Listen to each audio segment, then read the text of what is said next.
Dhe kudo që jeni ju uroj një mirëseardhje në emisionin ton, ku sonte do të kemi pra si çdo javë hoxhën e nderuar Bashkim Aliun, i cili do të na ligjëron sonte lidhur me temën rëndësia e këtyre 3 muajve që do të në të cilin tash po hym që nga nesër.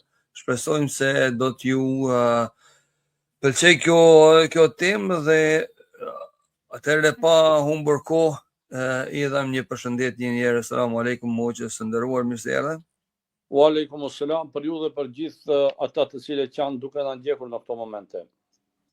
Allah ju shpërblef, pa ju informoj një herë juve shikues të nderuar që nëse doni të inkuadroheni, mund të inkuadroheni pasi që hoxha ta mbaroi ligjëratën e tij iniciuese një herë, pastaj mund të inkuadroheni nëpërmjet telefonit tim në WhatsApp +44 7533 8786, ashtu siç po e shihni në fund të ekranit, por mund të inkuadroheni edhe nëpërmjet Facebookit tim Shpëtim Sjarina, duke na thirrur në Messenger apo edhe në portale tjera siç është për shembull në YouTube, kanalin ton Kandili i Diturisë, por gjithashtu edhe në kanalin e YouTube-s në profil timin personal Shpëtim Sjarina, mund të na shkruani pyetjet e juaja, por gjithashtu edhe në Facebook ku jemi tani live, aty mund t'i dërgoni pyetjet e juaja. Pyetjet me shkrim do t'i lexojmë pasi që hoxha ta mbaron ligjëratën, që gjithashtu edhe e njëjta është edhe për telefonatat që do të na vinë. Përndryshe të roq pa humbur kohë, do ta dham fjalën, fjala është për juve. Allahu ju shpërblef. Po bismillahirrahmanirrahim, alhamdulillah, wassalatu wassalamu ala rasulillah. Falënderimet dhe lavdërimet e sinqerta takojnë të madhit Allah xhalla shanuhu. Përshëndetje, paqja dhe shpëtimi qofshin mbi pejgamberin sallallahu alaihi wasallam, mbi familjen e tij, mbi shokët e tij dhe gjithë ata të cilët e ndjekin rrugën e tij me sinqeritet deri në ditën e gjykimit. Pra edhe një herë selamu aleikum, paqja Allahu qoftë mbi ju. Pra ju përshëndes juve në studio dhe gjithë vëllezërit dhe motrat të cilët janë duke na ndjekur në këto momente. Normalisht tema e jon sonte ka të bëj me hyrjen e asaj që në popull njihen, apo atyre muajve që në popull njihen si 3 muajt. Fjala është për fillimin e muajit të Rexhep, pastaj Shaban dhe pastaj edhe Ramazan. Normalisht se këto 3 muaj, pra ashtu siç njihen në popullatën tonë, e kanë rëndësinë e veçantë sepse janë si harriq për gëzim, lajmërim për ardhjen e muajit Ramazan. Dhe besimtari fillon përgatitjen para se të fillojë muaji Ramazan, 2 muaj përpara pra. Marr parasysh se muaji Ramazan është një muaj i rëndësishëm, një muaj i veçantë, një muaj me plot begati. Dhe pikërisht përgatitja para ardhjes së muajit Ramazan e tregon pra seriozitetin e këtij muaji, në të njëjtën kohë vlerën fakt të këtij muaji dhe seriozitetin e muslimanëve për pritjen dhe shfrytëzimin e këtij muaji të bekuar. Kur jemi te këto 3 muaj tash, fjala është pra për muajin Rexhep, muajin Shaban dhe normalisht muajin Ramazan. Muaji Rexhep është i rëndësishëm për faktin se është muaj i shenjtë. Allahu i Madhërisht në Kur'anin famlar thot: Inna iddat ash-shuhuri inda Allahi 12 shahra. Numri i muajve të Allahu xhalla shanuhu, që ditën kur ka krijuar qiellin dhe tokën, është 12. Minha erbatun hurum. Prej tyre 4 janë të shenjtë. Dhe këto 4 të shenjtë, 3 janë njëri pas tjetrit, dhe këto janë muajt kur krijet edhe haxhi, dhe njëri është i ndarë prej tyre, por është po ashtu i shenjtë, dhe ky është muaji Rexhep, që është para muajit Ramazan. Normalisht i vjen 2 muaj para. Pasi para muajit Ramazan është muaji Shaban, e ky është para muajit Shaban, pra para muajit Ramazan për një muaj tjetër. Dhe bashkë me veten bëhen 2 muaj dhe pastaj vjen muaji Ramazan. Muaji Rexhep është muaji i shenjtë dhe rëndësia e këtij muaji që ne pra edhe e theksojmë hyrjen e tij dhe është në grupin e atyre 3 muajve, qëndron në atë se në muajt e shenjtë në përgjithësi, veprat e mira shumë fishohet shpërblimi për to. Dhe besimtari duhet të mundohet maksimalisht që në këto muaj sa më tepër vepra të mira të bëj dhe sa më tepër të largohet nga mëkatet. Normalisht, kjo kërkohet prej besimtarit në çdo kohë. Mirë po, kur është në pyetje muaj i shenjtë apo muajt e shenjtë, kjo në veçanti duhet të theksohet, sepse shpërblimi për veprat e mira këtu shtohet, për shkak se është muaj i shenjtë, mirë po duhet të dihet edhe ajo se edhe ndëshkimi për veprat e këqija po ashtu edhe ai shtohet. Që do të thotë se në të dy anët kemi shtim, edhe në kuptim pozitiv, edhe në kuptim negativ. Edhe për punët e mira kemi shtim të sevapeve, por edhe për punët e këqija kemi shtim të mëkateve. Për shkak se e kemi shkel, kur e bëjmë një mëkat në muajin e shenjtë, jo vetëm që e marrim atë mëkat, pra e marrim mëkatin për këtë shkelje që kemi bë, por e marrim edhe mëkatin që kemi bë shkelje në muajin e shenjtë. Pra shtohet edhe mëkati realisht për shkak se në dy aspekte kemi gabuar.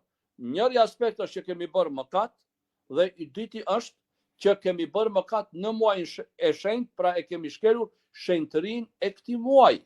Që do të thotë se besimtari duhet të jetë i vëmendshëm, veçanërisht pra në muaj Rexhep dhe në 3 muaj tjerë të shenjtë, dhe po ashtu duhet të jetë i kujdesshëm që mos i kaloj ky muaj pa bërë vepra të mira, sepse shtohet edhe shpërblimi për veprat e mira. Dhe këtu kur jemi te veprat e mira realisht, këtu nuk ka limit në atë kuptim se çka është vepër e mirë. Nuk është, veprat e mira janë të shumëllojshme. Dhe të gjitha këto duhet t'i ketë parasysh besimtari në këtë muaj. Pra, dikush mendon se është vetëm agjerimi, shpesh herë pyesim për agjerim. Po, agjerimi është punë e mirë, por jo vetëm. Në atë kuptim se edhe të agjerohet në këtë muaj është mirë sepse është muaj i shenjtë, edhe të falet namaz nafile më tepër është mirë për shkak se është muaj i shenjtë, edhe të jepet sadaka, të lexohet Kur'an, të lexohen libra për të mësuar Islamin, për të mësuar të vërtetat islame, pra edhe kjo është punë e mirë, të ndihmohen njerëzit e tjerë, edhe kjo është punë e mirë, të bëhen aksione dhe aktivitete për të mirën e shoqërisë, po ashtu edhe kjo është punë e mirë, për shkak se çdo gjë në Islam niyeti e përcakton se si e ka përfundimin te Allahu xhaleshanuhu. Nëse e bën me qëllim të pastër që të arrish kënaqësinë e Allahu xhaleshanuhu, edhe ai kontributi shoqëror ti që e jep te Allahu xhaleshanuhu pra vlerësohet lart, sepse e ke bërë me qëllim dhe me niyet të pastër, krahas impaktit që ka në drejtim të ndihmimit apo të ndihmesës apo të participimit që e bën për të mirën e shoqërisë. Por atë pra jo rastisht edhe të populli ynë janë të shënuara dhe të theksuara këto vlera të këtyre muajve, por atë edhe janë quajtur në fakt pra muajt e shenjtë për t'i dhënë një shtytje besimtarit që ta trajtojë këtë çështje me seriozitetin më të madh, se te Allahu xhaleshanuhu pra vlerësohen veprat e mira shumë veçanërisht në muajin Rexhep, që është pra një prej muajve të shenjtë. Dhe kur jemi mandej te muaji tjetër që vjen pas muajit Rexhep, muaji Shaban, keni parasysh se në muajin Shaban pejgamberi sallallahu alaihi wasallam ka agjëruar shumë, saqë ka transmetime se më së tepërmi prej muajve të tjerë, ka jashtë Ramazanit është fjala, ka agjëruar në muajin Shaban. Dhe ashtu siç transmetohet në disa hadithe, shumë pak e ka prishur agjërimin në muajin Shaban. Pra pjesën më të madhe të muajit e ka kaluar me agjërim, dhe kjo duhet të jetë një shtytje po ashtu për ne që në këtë muaj sa më tepër të mundohemi pra të agjërojmë. Dhe këtu kemi parasysh se ka edhe një transmetim prej të dërguarit të Allahut, paqja dhe bekimet e Allahut qofshin mbi të, të cilin kur e kam pyetur se po agjeron pra në këtë muaj. Muajin Shaban është fjala tash. Ka thënë se në këtë muaj ngriten veprat e Allahu xhaleshanuhu dhe unë dua që të ngriten veprat e mia duke qenë agjerueshëm. Pra keni parasysh. Muaj Shaban është muaj i llogaridhënies në atë kuptim se veprat e njeriut ngritën para Allahut te Allahu xhaleshanu edhe pse ai i di. Por këtu është drejtësia Allahu xhaleshanuhu se pa e llogaritur njeriu pra nuk e dënon dhe pa e ballafaquar me të bëmat e tij, Allahu xhaleshanuhu nga drejtësia e vet nuk e dënon. E pejgamberi sallallahu alaihi wasallam thotë se unë dëshiroj që të ngritën veprat e mia duke qenë agjerueshëm. Që do të thotë se muaji Shaban nuk duhet të neglizhohet. Realisht ka prej muslimanëve shumë që agjerojnë të hënë e të enjte bile në çdo muaj. Pra, çdo javë atë e ke duke agjeruar. Kjo është shumë mirë. Normalisht është agjerim nafile që i thonë apo vullnetar. Por kur vjen muaji Shaban veçanërisht është me rëndësi që të shtohet agjerimi jashta të hënës dhe të enjtës për shkak se pejgamberi sallallahu alaihi wasallam në këtë muaj e ka shtuar agjerimin e tij. Krejt kjo pra flet se muaji Ramazan që pritet të vi, pra paraprihet me një përgatitje edhe shpirtërore, po në të njëjtën kohë edhe trupore. Ajo që duhet të përmendet dhe të theksohet në veçanti kur është në pyetje, pra kur janë në pyetje këto 3 muaj, ose ajo që njihen në popull si 3 muaj, është me rëndësi që të nxirren mësimet e nevojshme për jetën tonë si besimtar. Shikoni, nëse analizojmë edhe ndalemi në urtësinë e asaj që në popull njihen si 3 muaj, do të shohim se këtë kjo ka të bëjë me përgatitje. Pra besimtari përgatitet për muajin e bekuar Ramazan, edhe atë jo vetëm disa ditë, po përgatitet 2 muaj përpara. Dhe kjo është shumë e rëndësishme, dhe kjo është shumë me vend. Por kjo përgatitje që ne e bëjmë për muajin Ramazan, realisht nuk duhet të ngelet vetëm në nivel të muajit Ramazan. Çka dua të them me këtë? Këtë përgatitje që ne e bëjmë për muajin Ramazan duhet ta përkthejmë në jetën tonë për të gjitha çështjet tjera. Çdo gjë që ka të bëjë me jetën tonë, ne duhet të përgatitemi. Kështu pra, shiko sa mirë, përgatitemi për ta pritur muajin Ramazan. Atëherë, edhe për gjëra tjera në jetë çka i kemi, duhet të përgatitemi. Për shkak se pa përgatitje kur shkohet dikund, pastaj pason çka dështimi. Nuk mund t'ja dalësh, sepse ke hyrë në diçka pa e bërë planin, pa patur një program të qartë, pa i bërë përgatitjet e duhura. Pra, reflektimi i këtyre 3 muajve duhet të jetë në jetën tonë në përgjithësi si ummet, si bashkësi, dhe duhet këtë ta kuptojmë në çdo sferë të jetës dhe në çdo kohë, jo vetëm para muajit Ramazan. Është diçka e shkëlqyeshme, është diçka madhështore që ne muaj Ramazan në këtë mënyrë e presim. Po, duhet të jemi të kujdesshëm se me gjithë atë nuk ka kjo vetëm për muaj Ramazan. Nëse ne këtë logjik, këtë praktik, këtë zakon toni, në kuptim të mirë, nuk e zbresim edhe në sfera tjera të jetës, atëherë pra do të ngelemi vetëm me një përfitim për sa i përket pritjes së muajit Ramazan dhe përgatitjes për të. Por ne kemi nevojë si ummet, si bashkësi, që në të gjitha sferat e jetës ta kuptojmë rëndësinë e përgatitjes, që të mund të dalim zot çështjeve dhe të mund të kryejmë me sukses punët tona. Realisht, shumë mangësi, shumë dështime ne që i kemi si ummet në përgjithësi flas ashtu, qoftë në botën arabe, që janë numri më i madh pra atje, edhe apo në vendet tjera, edhe muslimanët ku janë ndoshta jo shumë në numër. Dështimet në të shumtën e rasteve janë rezultat i papërgatitjes tonë të duhur. Dhe futjes në çështje apo futjes në procese apo futjes në aktivitete, në veprime pa qenë të përgatitur për këtë gjë.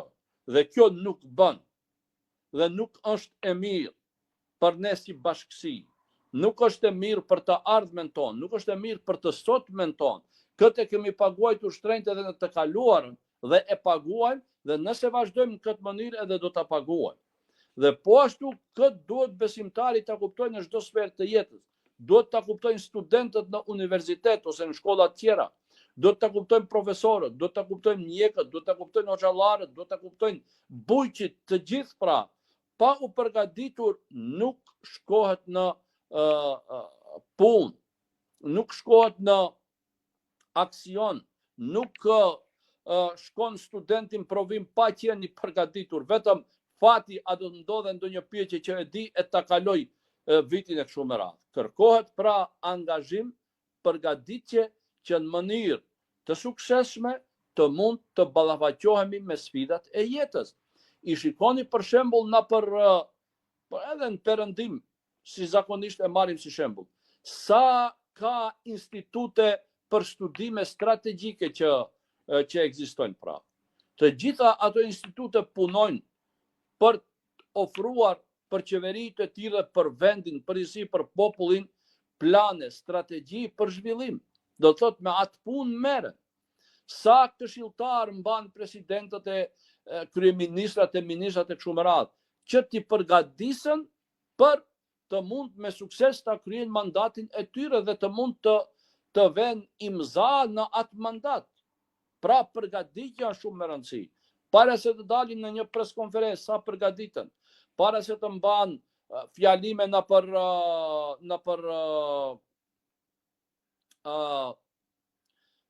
parlament ose diku tjetër, sa përgatiten e kështu me radhë. Pra të gjitha këto janë dëshmi dhe tregojnë se ka përgatitje në këtë, duhet bën përgatitje. Dhe ne si besimtar nuk mund që të rrim duar kryq ndaj kësaj. Nuk mund vetëm tjerët të shohim se çka kanë bën në fakt. Ne duhet këtë ta kuptojmë dhe duhet seriozisht i qasemi kësaj çështje. Bile, pra, kur e kemi parasysh se ja pra edhe 3 muajt janë një tregues në këtë drejtim, atëherë ne me të vërtet shumë seriozisht duhet t'i marrim të gjëra. Pika e dytë që është e rëndësishme në këto 3 muaj është vazhdimësia në vepra. Pra, vazhdimësia në vepra. Duhet vazhdimisht të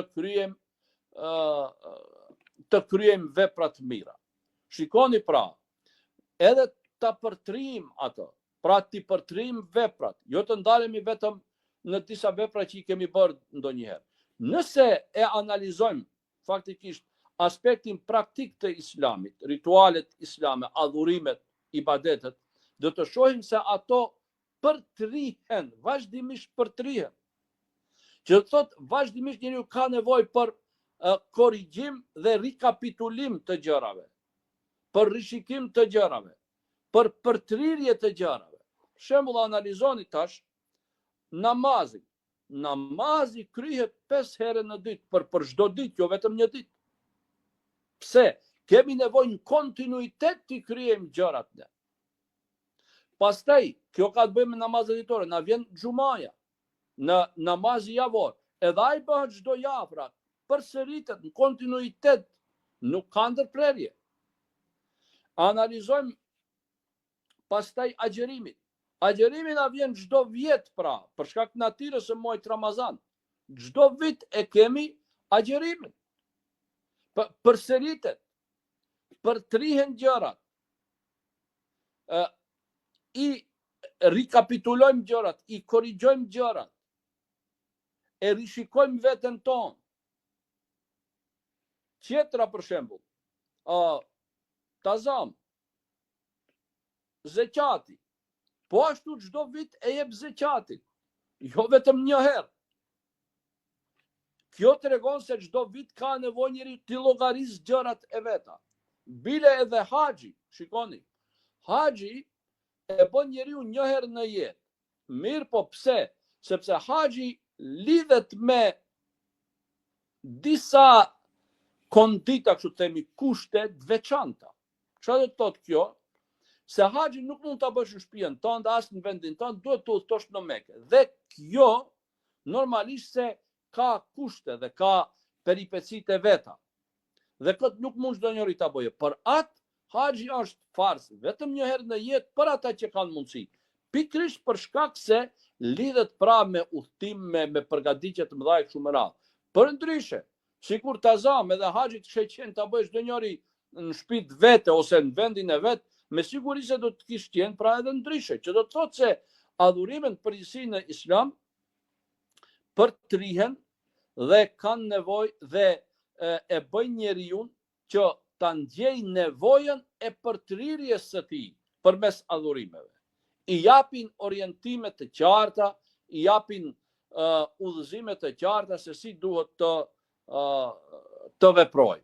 Pra, krejt kjo flet se ne kemi nevojë për kontinuitet dhe përtrirje të gjërave. Edhe këto 3 muaj që i bisedojmë, që i flasim pra. Shikoni, vin çdo vit ne flasim për këto. Çdo vit e ndjejmë pra ardhjen e tyre. Çdo vit e ndjejmë atmosferën e veçantë të tyre, atmosferën e veçantë të Ramazanit. E gjithë kjo na flet se ne në çdo sferë dhe fushë të jetës tonë duhet të jemi të tillë që gjërat pra çdo herë t'i rishikojmë. Nuk mjafton vetëm një herë e ke bërë diçka, duhet t'i rishikosh gjërat, duhet të rishikosh planet, duhet t'i rishikosh aktivitetet tua, duhet të rishikosh punën tënde dhe veprimtarinë tënde. Pra pejgamberi sallallahu alaihi wasallam thotë se puna më e dashur te Allahu është ajo e cila bëhet në kontinuitet edhe nëse është pak. Do të thotë pse? Sa atë që bën në kontinuitet ti i ke vënë obligim vetes dhe çdo herë e bën atë, çdo herë je i kujdesshëm. Pra silo që të jetë kjo duhet kuptohet pra si nevojë e ummetit që të jetë në kontinuitet të kryej veprimet. Dhe mos të jetë pra në atë kuptim vetëm i përkohshëm në këto çështje. Për shkak se të qenit i përkohshëm ka pastaj pasojat e veta. Nuk mund të arish atë që donë. Pse? Sepse përkohësisht i bën gjërat. Kontinuiteti në vepra, përtrirja e gjërave çdo herë është ajo që sjell edhe rezultate pozitive në jetë dhe në çdo sferë të jetës të njeriut. Pra edhe në këtë dioptri duhet të shihen faktikisht duhet të shihen edhe këto 3 muaj. Pra nevoja për kontinuitet, si dhe po ashtu edhe për kontinuitet në të gjithë edhe për përtrirje. Pra edhe për përtrirje duhet të jemi të kujdesshëm këtë që gjërat të përtrihen dhe t'i rishikojmë. Unë me kaq do të kisha përfunduar, duke thënë çdo herë ashtu siç transmetohet në një thënie se pejgamberi sallallahu alaihi wasallam sipas tij transmetimi është lutur: o Allah, na beko muajin Rexhep dhe Shaban dhe na bën të mundshme që ta arrijmë muajin Ramazan. Dhe ne pra e kemi rastin që të njëjtën gjë ta bëjmë, edhe lutjen ta bëjmë te Allahu xhaleshanu që të na bekojë muajin Shaban, muajin Rexhep dhe Shaban dhe na bëhet të mundshme të arrijmë muajin Ramazan, me shpresë inshallah që të jemi shfrytëzues të gjithë kësaj, në fakt shfrytëzues të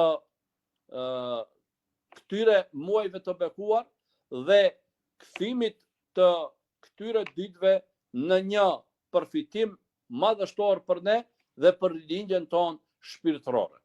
Me kaq do të kisha përfunduar tash, nëse pra keni ju diçka pyetja që eventualisht në studio se çtoni, pra jemi të gatshëm.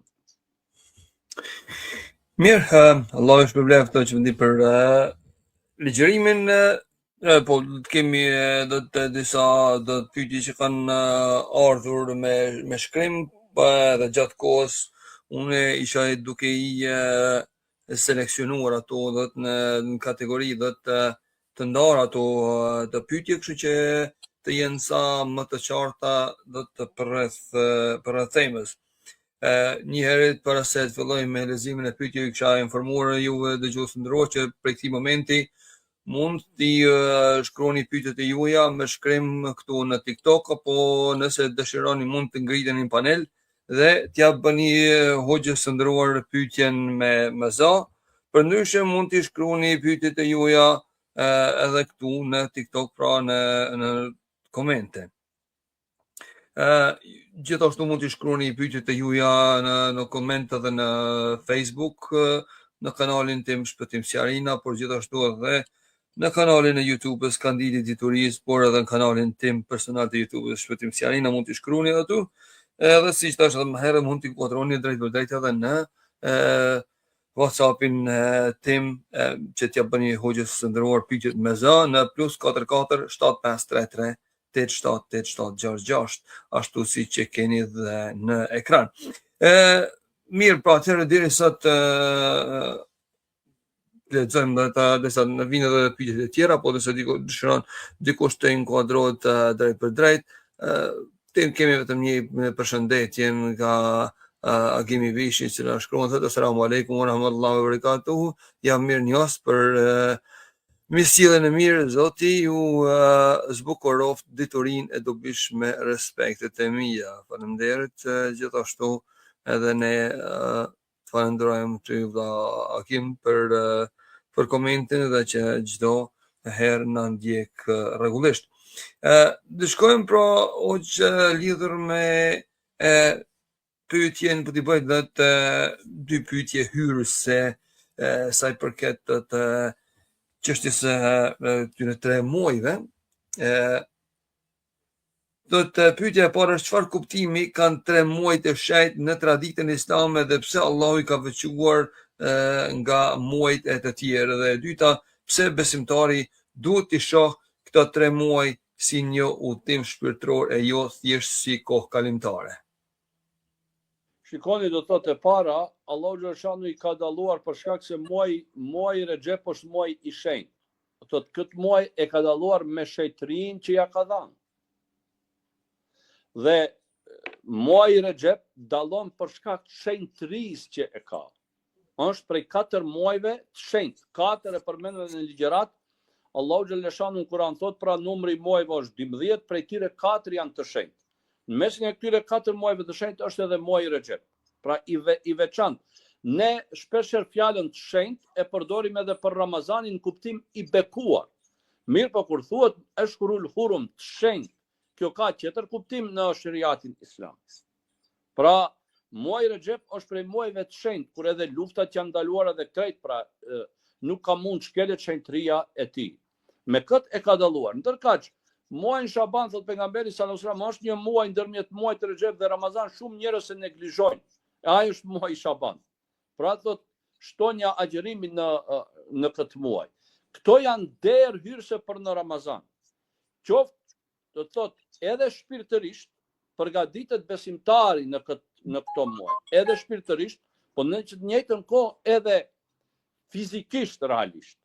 Për shkak se gjatë gjithë vitit ka dikush edhe nuk agjeron, për shembull kanë tenjtë ose kështu me radhë. Dhe kur ballafaqohet me agjërimin në Ramazan, normalisht edhe fizikisht ai mund që në fillim një herë të ketë disbalancë. Kuptoni pra? Kështu që kur agjeron përpara, kur fillon me agjërimin, ai edhe fizikisht përgatitet për këtë muaj të bekuar, për muajin Ramazan. Dhe nga ky aspekt, këto 3 muaj janë pra rrugtimi edhe shpirtëror që e bën besimtari, por në të njëjtën kohë edhe përgatitja trupore që e bën për të hyrë sa më i përgatitur në muajin e bekuar Ramazan. Besoj që pak ndoshta e prek edhe pitin e dytë, por pak më në thellësinë e sëmundjes, pse besimtari duhet të shoh këto 3 muaj si një udhtim shpirtëror, jo thjesht si një kohë kalimtare. Po, duhet të shoh si një udhtim shpirtëror për shkak se ne kemi çdo herë nevojë që të përgatitemi shpirtërisht, që të ngritemi shpirtërisht. Dhe pasi muaji Ramazanit është muaj i begative të mëdha, ne prej para Ramazanit disa muaj e fillojmë përgatitjen tonë që sa më tepër të marrim nga ky muaj i bekuar, pra pastrimin e shpirtit, gjithçish ngritjen shpirtërore ta bëjmë deri në nivelet më të larta. Ne kemi nevojë që edhe përmes agjerimit, edhe përmes namazit shpirtërisht të ngritemi. Dhe pikërisht ky proces nuk fillon dhe mbaron vetëm në Ramazan, por është një proces edhe më i gjatë gjithë kohës. Pikërisht me këto 2 muaj ne e japim apo jepet një mesazh i tillë se ngritja shpirtërore duhet të jetë një proces që ripërtrihet çdo herë dhe që është në kontinuitet çdo herë. Kemi edhe një përshëndetje nga një nga ndjekësit tonë, është Ahmet Qergjizi, thotë ju përshëndes të nderuar, paqet shpërblim për mundin për të ndarë këto njohuri rreth Islamit. Allahu shpërbleft. Që pa ta lexuar një hadith që në përkthim thoshte, i ka pyetur Muhamedi sallallahu alaihi wasallam disa prej sahabëve, po ti çka ke lënë ka muaji Shaban pa agjëruar? Më ka bo shumë përshtypje kjo forme të shprehurit. Dhe ka trajtuar Muhamedi sallallahu alaihi wasallam nga këndi i asaj çka ke lënë pa agjëruar, jo sa ke agjëruar nga kjo. Ku e shef ti dallimin mes këtyre 2 shprehjeve, që sa ke agjëruar nga muaji Shaban dhe çka ke lënë pa agjëruar, sepse fokusi po përqendrohet tek ajo sa ke lënë pa agjëruar. Po, tash ajo sa ke lënë pa agjëruar, nëse është i saktë, do të thotë hadithi, duhet shihet komplet hadithi pra të analizohet, por po themi kushtimisht nëse është i saktë për muajin Shaban e kishe fjalën ashtu. Po, muajin Shaban, po. Muajin Shaban. Këtu shihet se pejgamberi sallallahu alajhi wasallam ka agjëruar shumë. Dhe kur i thuhet çka ke lënë pa agjëruar, në fakt theksi vihet në atë se agjërimi këtu është gati për gjithë muajin, edhe pse nuk agjërohet i gjithë muaji. Por vehet theksi në nevojën që sa më tepër të agjërohet, ashtu që nuk pyetet se sa ke agjëruar, por pyetet se çka ke lënë pa agjëruar. Pikërisht pyetja çka ke lënë pa agjëruar e thekson nevojën e agjërimit sa më tepër ditë në këtë muaj, i të cilin vetë pejgamberi sallallahu alajhi wasallam ka thënë se shumë njerëz e neglizhojnë realisht, ndërkaq që është shumë i rëndësishëm. Është shumë i rëndësishëm se është një shkallë para në atë kuptim për të hyrë në Ramazan, edhe një shkallë edhe hym në Ramazan, po është po ashtu edhe për atë se në këtë muaj ngritën veprat, siç e ka përmendur në një hadith pejgamberi sallallahu alajhi wasallam te Allahu xhaleshanu, dhe unë dëshiroj që veprat e mia të ngritën duke qenë agjërueshëm. Por atë pra në këtë kur thuhet çka ke lënë pa agjëruar, shihet nevoja e agjërimit sa më të madh në këtë muaj të bekuar po ashtu. Dhe shkojmë me pyetjen e radhës. Çfarë simbolizon muaji Rexhep në përgatitjen e zemrës së besimtarit? Shikoni, muaji Rexhep spari është muaj i shenjtë. Shenjtëria nënkupton pra distancim nga çdo gjë që e prish atë, nga çdo veprim i lig. Dhe pikërisht zemra e besimtarit duhet të jetë e tillë pra, të mund të pastrohet nga çdo gjë që është e lig, nga çdo pikë që është e zezë. Dhe pikërisht ajo që ne jemi në një muaj të shenjtë, na flet për nevojën e pastrimit të zemrës tonë dhe rëndësinë e të qenit të zemrës së pastër. Dhe nuk është vetëm një muaj, por janë 4 muaj. Pra rëndësia e gjithë kësaj është se permanente duhet të jenë përpjekjet tona për pastrimin tonë dhe ngritjen tonë shpirtërore dhe për pastrimin e zemrës tonë po ashtu. Nëse nuk e kemi këtë, realisht është në pikpjekje dhe suksesi në fusha tjera të të jetës. Për atë pra, duke lexuar Kur'an, duke falur namaz, duke agjeruar dhe duke bërë punë të tjera të mira, në këtë formë ne kështu pra arrim besimtarit ta pastron zemrën e tij, dhe pastrimi i zemrës pastaj reflekton edhe në sjellje, reflekton edhe në vepra, reflekton edhe në moral dhe në çdo gjë tjetër. Faleminderit, Allah shpërblet. Nëse dikush dëshiron të inkuadrohet për juve në TikTok, tu mund të inkuadroni nëpërmjet panelit të TikTokut, mund ngriteni në panel dhe thjesht ta hapni mikrofonin. Ndërkohë, derisa po presim për ndonjë inkuadrim apo ndonjë pyetje tjetër, po i lexojmë pyetjet që veç na kanë ardhur.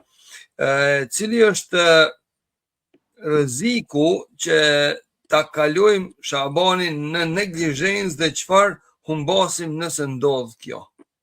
Po shiko, realisht çdo herë ekziston rrezik i tillë, veçanërisht në këtë kohë kur njerëzit janë të prekupuar edhe me shumë çështje tjera, edhe aty normalisht se rreziku është edhe shumë më i madh.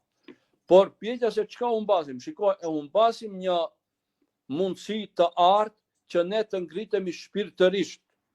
E humbasim një mundësi të artë që ne të përfitojmë nga mirësi që Allahu xhaleshanu i ka dhënë në muajin Shaban. I humbasim një mundësi të marrjes së këtyre krejt sevapeve dhe po ashtu e humbasim një mundësi që të përgatitemi për ta pritur muajin Ramazan ashtu siç është më së miri. Këto pra janë ato që ne i humbasim. E humbasim kontinuitetin realisht. E humbasim përtrirjen. E humbasim nevojën e përgatitjes, sepse shikoni, lidhet edhe me muajin Ramazan, por në të njëjtën kohë ne kemi nevojë pra në mënyrë permanente të jemi në lidhje me adhurimet dhe jo rastisht tash pra se edhe shpjegova, adhurimet në Islam janë kontinuiteti, ne shkëputemi nga kjo. Nëse e lëm muajin Shaban, nuk përfitojmë asgjë nga ai, në atë kuptim, as me agjerim, as me punë të mira. Në fakt pra ne shkëputemi, bëjmë një shkëputje. Dhe pikërisht shkëputjet janë ato të cilat pastaj sjellin edhe dështime në shumë gjëra. Jo rastisht pra adhurimet në Islam janë të përtrira dhe janë çdo herë e mban besimtarin në lidhje. Shikoni pejgamberi sallallahu alaihi wasallam krahas agjerimit, krahas namazit farz ka folë për agjerim nafile. Pikërisht i cili në muajin Shaban e ka bërë edhe më tepër. Ka folë pastaj për namaz vullnetar nafile, ka folë për namaz natës, pra jo vetëm ditën, por edhe natën, pse ne çdo herë kemi nevojë të jemi në kontinuitet. Dhe nëse ne i lëshojmë këto raste, i humbim pra këto benefite të cilat na sjell ky muaj i rëndësishëm. Na humbim nga shpërblimet që i marrim në të. Dhe humbim fakt pra nga ai moment që të ngriten veprat tona te Allahu xhaleshanuhu, duke që ne me agjerim si dhe po ashtu duke bërë edhe vepra të mira.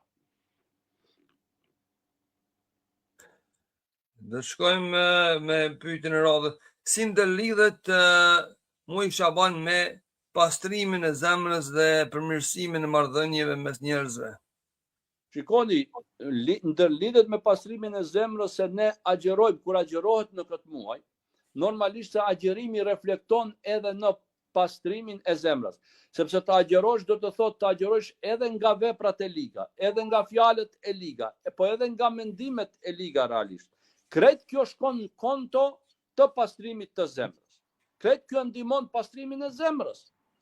Ajo që edhe njeriu edhe dobësohet ndoshta edhe fizikisht gjatë agjerimit, është forcimi i tij shpirtërisht dhe forcim i zemrës së tij. Për atë edhe duke agjeruar në muajin Shaban, në fakt ndihmojmë edhe pastrimin e zemrës tonë përmes punëve të mira, se kështu besimtari pastron zemrën e vet, përmendjes së Allahu xhaleshanuhu, ngritjes në nivele më të larta shpirtërore dhe mbi të gjitha të qenit afër Allahut të Madhrishëm. Pse krejt veprimet e afrojnë njeriu te Allahu, veprimet pozitive që bën ai. Krejt adhurimet e afrojnë njeriu te Allahu i Madhrishëm. Dhe kjo nuk mund të bëhet nëse nuk ndodh pastrimi shpirtëror, pra edhe pastrimi i zemrës. Çka do kupton pastrimi i zemrës? Të qenit e njeriu në brendësinë e tij larg të këqijave që që bëhen dhe që shejtani i nxit tek ai.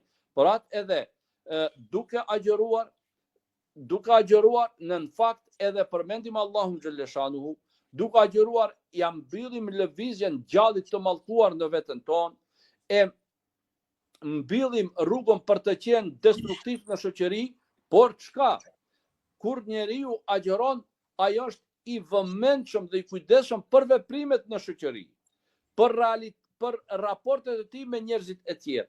E mbron gjuhën e tij, i mbron sytë e tij, dorën e tij kështu me radhë, dhe krejt kjo pra çka ndikon që edhe njerëzit tonë ta shtojnë edhe respektin ndaj nesh realisht.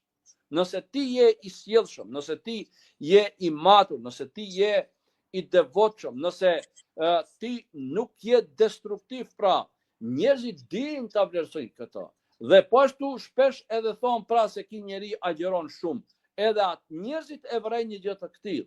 Pra i përmison raportet tona, sepse besimtari i cili agjeron nuk mund të jetë fyes, nuk mund të jetë destruktiv, nuk mund të jetë njeri i cili bën veprime të pahishme, jo vetëm në raport me njerëzit tjerë, por edhe në raport me vetveten realisht, e mos të flasim më në raport me Allahun xhaleshanu. Kjo është ajo që agjerimi si në muajin Shaban, po ashtu edhe në muaj tjerë realisht, e mos të flasim më për muajin Ramazan, e ka pikërisht këtë qëllim dhe në këtë drejtim, pra e drejton dhe orienton njeriu. Dhe njeriu i cili agjeron në fakt, pra është njeriu i cili agjeron edhe nga veprimet e këqija, nga fjalët e liga, dhe krejt kjo jo vetëm në raport me vetveten, por edhe raport me njerëzit e tjerë. Dhe këtë e vrejnë njerëzit, e vrejnë shoqëria, e vrejnë çdo shtresë tjetër në të. Tash bëjmë një pyetje rreth Ramazanit, o që ndëruar, si duhet të hyjmë shpirtërisht në Ramazan që ai të mos na kaloj vetëm do të si uri dhe etje. Shikoni, do të thotë, kjo e para njëherë, për ne për të hyrë duhet në Ramazan, duhet të kuptojmë se Ramazanin nuk duhet të marrim thjesht, shiko, agjeroj, se frigohem se Allahu do të më dënojë mu, pra si një obligim detyrë në atë kuptim, që unë pa tjetër të bëj atë detyrë. Ramazani po është obligim, por qëllimi Ramazanit nuk është thjesht uria dhe ti të randoja Allahu xhaleshanu me diçka. Ramazani nuk është randim. Allahu xhaleshanu në ajetin në surën Al-Baqara, kur flet për agjerimin, thotë yuridu Allahu bikumul yusr. Allahu dëshiron të valetsojë juve, e jo t'u randojë. Por agjerimi duhet kuptohet pastrim shpirtëror i njeriu, ngritje, nevojë për një remont, kështu të themi, vjetor që ja bëjmë organizmit ton, dhe që kjo reflektohet jo vetëm kuptimin material dhe fizik, por edhe në kuptimin shpirtëror. Realisht, hadithet që flasin për agjerimin e potencojnë nevojën asaj që jo vetëm të largohemi nga haja dhe pija, por edhe nga punët e liga. Edhe ashtu thot pejgamberi sallallahu alaihi wasallam, men lem yede qawl az-zur, kush nuk e lën dëshminë e rrejshme, fjalët e rrejshme, wal amal bihi, dhe veprimin sipas tyre, pra thot Allahu nuk ka nevojë që ti të lësh hajen edhe pijen. Dhe po ashtu thot ka shumë njerëz që nga agjerimi kanë vetëm urinë edhe etjen. Cilët janë këta? Këta janë ata të cilët pra nuk kanë dhe nuk pinë, por nuk ndalohen nga veprat tjera të liga. Dhe këto janë ata të cilët e ka kuptuar kështu shumë në atë kuptimin teknik agjerimin. Vetëm si në atë kuptim rregullat juridike, çka mos është dhe më fish, këtu është ndarë. Por ai ka edhe dimensionin shpirtëror. Qëllimi me hajën dhe pijen është të arrijë, ndalimin e hajës dhe pijes është të arrihet ajo ngritje shpirtërore realisht. Që njeriu ta lën edhe fjalët e liga dhe punët e liga dhe çdo gjë tjetër. Dhe pikërisht këtë drejtim edhe ushqimet realisht, dhe ta ndjejnë veten e vetë të humanizohen, sepse kemi nevojë, ne flasim shpesh herë për nevojën e të qenit human, por ja pra përmes agjerimit ne e ndjejmë këtë veten tonë dhe kjo na bën edhe më human, që do të thotë edhe në kuptim të ndjenjave ngritemi, të vetdijes tonë ngritemi, çdo gjë tjetër ngritemi. Do të thotë mos kuptohet agjerimi. Nëse nuk e kuptojmë agjerimin thjesht si diçka, një detyrë, që na është dhënë edhe nuk ka dimensione tjera, atëherë ne faktikisht nuk e kemi kuptuar si duhet. Dhe nuk ndodh ngritja jonë shpirtërore. Por, nëse ne këtë detyrë të mos ham dhe mos pim, e kuptojmë vetëm si një element të domosdoshëm për agjerim, por jo të vetmi, por edhe ka dimensione tjera, atëherë ne mund të përfitojmë nga agjerimi, mund të ngritemi shpirtërisht dhe mund të arrijmë atë qëllim që e synon agjerimi dhe që Allahu xhaleshanu këtë ka shprehur në Kur'anin famlar.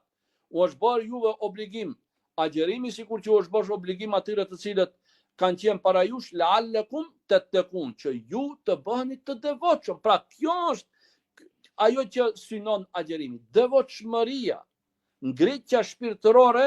Normalisht edhe krejt kjo pra ndiqet apo bazohet edhe në rregulla praktike, juridike, që janë braktisja hajes, pijes, marrëdhënieve intime për një kohë të saktuar prej agimit të ditës e deri në perëndim të diellit.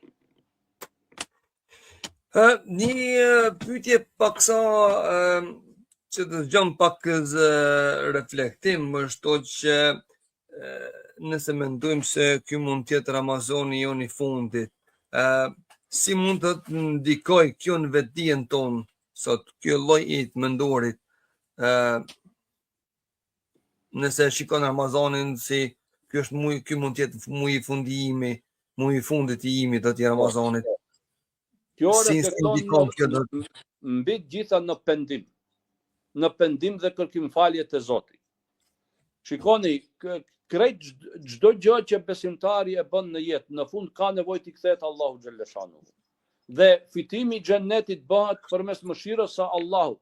Ne sa do të mundohemi të bëjmë vepra të mira, krejt në rregull është, por nuk e fitojmë ne xhennetin se do të thotë me këto vepra të mira u kri puna e kemi merituar. Veprat e mira janë rruga faktikisht, angazhimi që duhet ta bëjmë ne, por për ta fituar xhenetin kërkohet mëshira e Allahu xhaleshanu, sepse ne me këto vepra të mira që i bëjmë, bile nuk mund asnjë mirësi që na ka dhënë Allah, për shembull të pamurit, nuk mund t'i dalim hakut.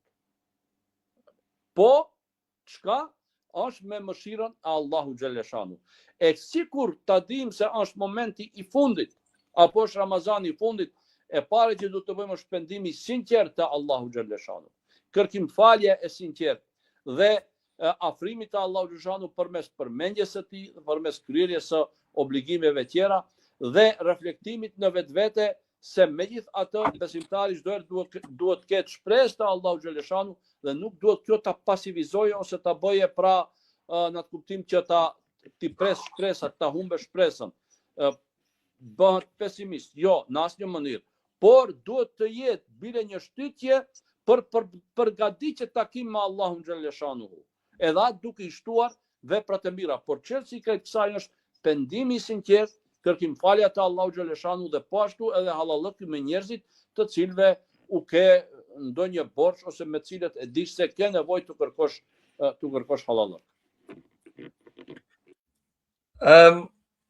Dhe një pyetje që lidhet pak me përgjigjen që edhe do të paraprake. Cila është shenja se një Ramazan ka qenë i pranuar tek Allahu?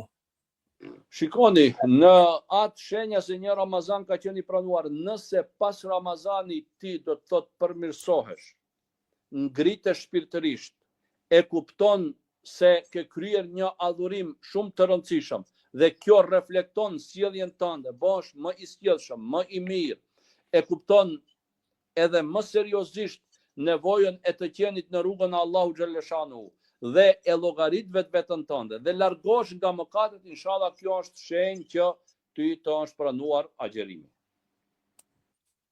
Edhe një pyetje tjetër që lidhet me këtë temë prapë tek Ramazani. Si mund ta mbajmë gjallë frymën e Ramazanit edhe pas Bajramit? Po, këtë mund ta mbajmë gjallë duke vazhduar ne për shembull agjerimi i të hënës dhe të enjtes, agjerimi 3 ditëve që njihen edhe ditët e bardha, agjerimi i muajt 6 ditëve të muajt Sheval, e kështu me radhë. Po edhe agjerime tjera që ka thënë pejgamberi sallallahu alaihi wasallam, agjerimi Davudit alayhis salam, një ditë gjatë gjithë vitit ka agjeruar, një ditë po, një ditë jo. Kretë kjo pra ndikon në këtë mënyrë, por mbi të gjitha ne nuk duhet të kuptohet kjo vetëm me agjerim, duhet të kuptohet me të gjitha adhurimet tjera dhe me ngritjen e vetdijes. Po duhet të kuptohet kjo edhe me leximin e Kuranit, po edhe me leximin e librave islam për të mësuar më tepër. Edhe kjo është si mund ta mbajmë gjallë ne frymën e Ramazanit. Pra jo vetëm me agjerim, po me këtë këto elemente ne mund ta mbajmë gjallë frymën e Ramazanit edhe pas kalimit të muajit Ramazan. A ka ndonjë këshill nga dietarët për ndonjë vepër që ata e kanë përzgjedhur si e rëndësishme të bëhet gjatë muajit Rexhep? Gjatë muajit Rexhep, shikoni, pasi është muaj i shenjtë, dietarët përmendin për shembull çështjen e agjerimit, përmendin çështjen e lëmoshës, përmendin çështjen e leximit të Kuranit. Krejt këto janë vepra të mira, nuk ka diçka të thuash se vetëm këtë. Jo. Ajo është muaj i shenjtë dhe çdo vepër e mirë që mund thuhet që është vepër e mirë e ka vendin në muajin Rexhep. Edhe kështu është realisht. Se ne gabojmë nëse mundohemi ta kufizojmë vetëm në një vepër apo në një lloj vepre. Jo. Shikoni, leximi i Kuranit është prej veprave më të mira po ashtu. Ne nuk duhet ta neglizhojmë leximin e Kuranit, lidhjen me Kuranin. Realisht ne gjatë gjithë vitit duhet të jemi. Padyshim, por veçanti edhe në muajt e shenjtë, që qemi sa më afër Kuranit. Bile u kemi thënë shpeshherë edhe për ligjëratat tona, ata të cilët nuk dinë ta lexojnë Kuranin arabisht, le ta lexojnë bile përkthimin në gjuhën shqipe, le të lexojnë komentet të Kuranit, po edhe le ta dëgjojnë Kuranin, le ta shtojnë prakët, se edhe kjo u ndihmon realisht. Si duhet të jetë sjellja e besimtarit ndaj mëkateve gjatë një muaji që po quhet muaji i Allahut? Shikoni, në mëkateve çdo herë duhet tu largohemi, por jemi të vetëdijshëm se jemi njerëz dhe gabojmë. Edhe nuk pretendojmë njeriu ta shndrojmë në melek, asesi. Edhe nuk mund shndrohet njeriu në melek. Gabojmë ne të gjithë, po Zoti na fal inshallah. Ajo që është me rëndësi, vlera e njeriu të diku qëndron te pendimi, te pranimi i gabimit. Ashtu siç ka thënë edhe pejgamberi sallallahu alajhi wasallam në një hadith të tij, kullu bani adem khata'un. Të gjithë njerëzit që janë gabimtar bëjnë gabime. Wa khairul khata'ina tawwabun. Por gabimtarët më të mirë janë ata të cilët pendohen. Pra kjo është me rëndësi. Ne duhet këtë ta kemi parasysh çdo herë. Pra pendimi, kthimi te Allahu xhallahu xhanuhu. Dhe mos pretendojmë se ne do të bëhemi melek. Jo, por ta pranojmë gabimin realisht. Ta rishikojmë vetveten, ta korrigjojmë vetveten. Tu flasim tjerëve se me të vërtet, kjo punë edhe mua më ka ndodhur ose ka ndodhur te shumë njerëz tjerë nëse nuk do ta tregosh veten tënde, por ka një zgjidhje për këtë çështje. Zgjidhja është kjo. Pra, të mundohemi që çdo herë ne kthimin te Allahu xhaleshanu ta kemi prioritet tonin. Kjo është ajo që do të na mbante neve në nivelin e duhur si njerëz.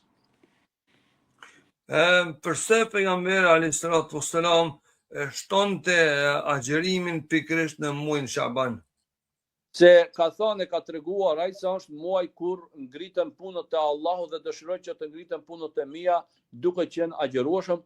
Pastaj është muaj para Ramazanit që është edhe një lloj përgatitje për hyrje në muajin e bekuar Ramazan.